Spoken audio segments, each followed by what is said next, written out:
តើនៅសិស្ដីពុកម៉ែបងប្អូនយើងអរគ្នាបាទសូមស្វាគមន៍មកការកៅលេខ100បាទនៅក្នុងថ្ងៃទី27ខែ11ឆ្នាំ2025ពុកម៉ែបងប្អូនបាទតោះមុនឆ្លងការ100ថ្ងៃថ្មីក៏សូមចិត្តពុកម៉ែបងប្អូនយើងបាទជួយឲ្យមេដៃបាទ Subscribe បាទសញ្ញារូបកណ្ដឹងឲ្យមានម្នាក់មួយផងបាទតោះឥឡូវយើងទៅយកពីលេខកលេខ3លេខទាំងអស់គ្នាណាបាទយ៉ាងណាមានបានផ្ទៀងផ្ទាត់ជូនពុកបានផងយើងទេបាទដោយសារតែរៀងបញ្ញាប់ដែរណាបាទអញ្ចឹងបងប្អូនយើងឆ្លាញ់ជួយចិត្តនឹងការឲ្យលេខ100បកមែនបាទកុំភ្លេចពុកម៉ែបងប្អូនបាទកុំភ្លេចជួយឲ្យមេដៃក៏ដូចជា Subscribe ឲ្យមានម្នាក់មួយផងតោះហើយយើងទៅយកលេខតូចទាំងអស់គ្នាបាទ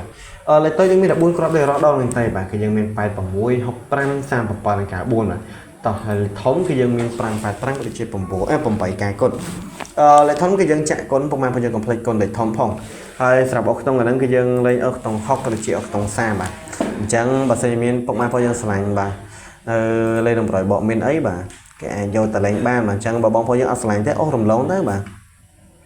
គឺអត់បខំទេពុកម៉ែបងប្អូនបាទអត់បខំទេណាបាទអញ្ចឹង